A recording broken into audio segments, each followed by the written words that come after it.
Canada কি কারণে আপনাদের ট্যুরিস্ট ভিসার অ্যাপ্লিকেশনগুলো রিফিউজ করে, আজকে সেই কারণগুলো নিয়ে আমি একটু বিশদভাবে আলোচনা করব। আশা করি এই আলোচনাটা দেখলে বা ভালো করে বুঝলে আপনাদের ভিসার ফাইলগুলো রিফিউজাল হওয়া থেকে বেঁচে যাবে, মানে কম সম্ভাবনা থাকবে আপনাদের রিফিউজ হওয়ার। নাম্বার ওয়ান রিজন যেটা তারা আপনাদেরকে দেয় সেটা হচ্ছে যে আপনারা ওদের দেশে গিয়ে আর ফেরত আসবেন না। এই কথাটাকে তারা খুব সুন্দর করে ব্যাখ্যা করে। কিভাবে জানেন?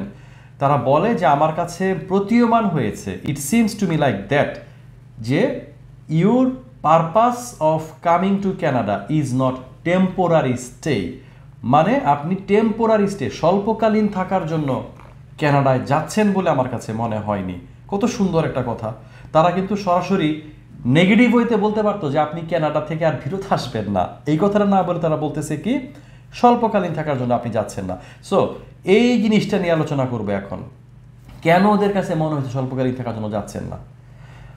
আপনি হয়তো অ্যাপ্লিকেশনে আপনার ফ্যামিলি মেম্বারদেরকে পুরোপুরি দেখান নাই যে আপনার বাবা মা, আপনার স্ত্রী বা স্বামী, আপনার ফ্যামিলি এখানে আছে, তাদের টানে আপনি চলে আসবেন। আপনি আপনার বিজনেসের ছবিটা দেন নাই, যেখানে আপনি চাকরি করেন, যেই চেয়ারে বসে, যেই অফিসের যে ডেস্কটা, যে রুমটা, বা যেখানে আপনি ব্যবসা করতেছেন সেই যে প্রেমিসেসটা, এটা একটু ফুটায় তুলেন। এটা ছবিগুলো বেশি বেশি করে ফাইলের সাথে সাবমিট করতে হবে। সো এই ছবিগুলো দিলে তারা বুঝবে যে না, এই ভদ্রলোক বা ভদ্রমহিলা একটা ব্যবসা করে বা চাকরি করে, একটা ভালো গুড জবে আছে। তারা কিন্তু এত কিছু পড়ে দেখে না। আপনি কিন্তু ডকুমেন্ট দিতেছেন, ঠিক আছে, ট্রেড লাইসেন্সের, দেখার সময় আছে বলেন আপনি?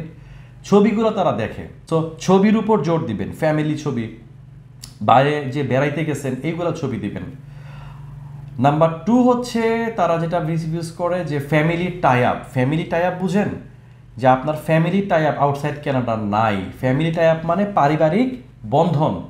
এখন পারিবারিক বন্ধন বলতে কি বোঝায়? আপনারা যারা ম্যারিড তাদের ম্যারিজ সার্টিফিকেটটা দিতে হবে, বিয়ের ছবি দিবেন, হাজব্যান্ড ওয়াইফ যে আপনারা বেড়াইতে গেছেন এইগুলোর ছবি বেশি বেশি করে দিবেন। এটা দিলে হবে কি, আপনাদের মধ্যে যেটা বন্ধন আছে, টাই আপ আছে, এইটা প্রমাণিত হবে। তারা ম্যারেজ সার্টিফিকেট কি দেখা এখানে পড়বে, আপনাদের কাবিন কত টাকা দেওয়া হয়েছিল, তাদের ঠেকা লাগছে কাবিন পড়ার, ছবি দিবেন বেশি করে। দুই নাম্বার জিনিস যেটা আপনারা দিতে পারেন ফ্যামিলি টাইপের জন্য, যাদের বাবা মা জীবিত, ওই বাবা মা যদি অসুস্থ থাকে বা ছিল কোনো সময়, সেইগুলোর ডকুমেন্টগুলো দিবেন। হসপিটালে ভর্তির ডকুমেন্ট, হসপিটাল থেকে ডিসচার্জের ডকুমেন্ট, এগুলো ডকুমেন্ট দিয়ে তখন আমরা সুন্দর করে এসওপির মধ্যে লিখে দিব যে আপনার বাবা মা অসুস্থ থাকে, আপনি ফ্যামিলির সেই চাইল্ড, যদি একমাত্র চাইল্ড হন কথা নাই, যদি আরও ভাই বোন থাকে বলবো, অন্য ভাই বোনগুলা বিজি থাকে, ব্যবসা বাণিজ্য নিয়ে থাকে, দেশের বাইরে থাকে, আপনি আপনার বাবা মা টেক কেয়ার করছেন এখানে। সো কানাডাতে গিয়ে থাকা আসার মতো মন মানসিকতা বা সুযোগ কি আপনার নেই, এই জিনিসটা মনে রাখবেন। তিন নাম্বার তারা যেটার জন্য রিফিউজ করে সেটা হচ্ছে ইনসাফিসিয়েন্ট ব্যালেন্স, মানে আপনি যে ফাইন্যান্সিয়াল ডকুমেন্টগুলো দিয়েছেন, জায়গা জমি সম্পত্তির যেই ল্যান্ড ভ্যালুয়েশন বলে, বা আপনি ব্যাংক স্টেটমেন্ট আছে, savings account, current account, FDR, DPS, এইগুলো যে আপনি দিয়েছেন কানাডাতে সাবমিট করার সময় আমাদেরকে দিলেন, আমরা সাবমিট করে দিলাম, তো এইগুলো তারা বলে ইনসাফিসিয়েন্ট। তো এই 3 নাম্বার রিজনটা এখন পর্যন্ত এটাকে খণ্ডানির কোনো উপায় নাই। কেন জানেন?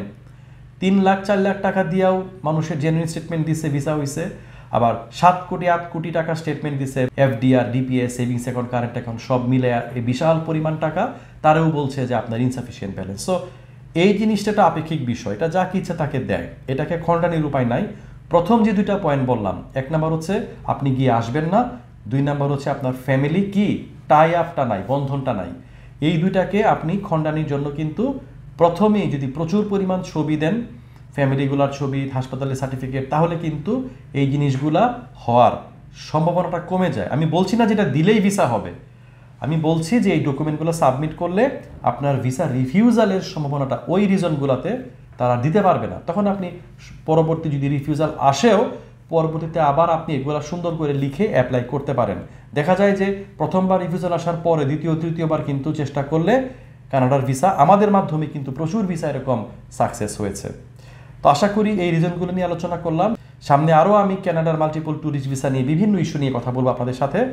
যদি এরকম ভিডিও বেশি বেশি করে পেতে চান, চ্যানেলটি সাবস্ক্রাইব করে ভিডিওতে লাইক দিয়ে সাথে থাকুন। ধন্যবাদ সবাইকে, ভালো থাকবেন। আসসালামু আলাইকুম।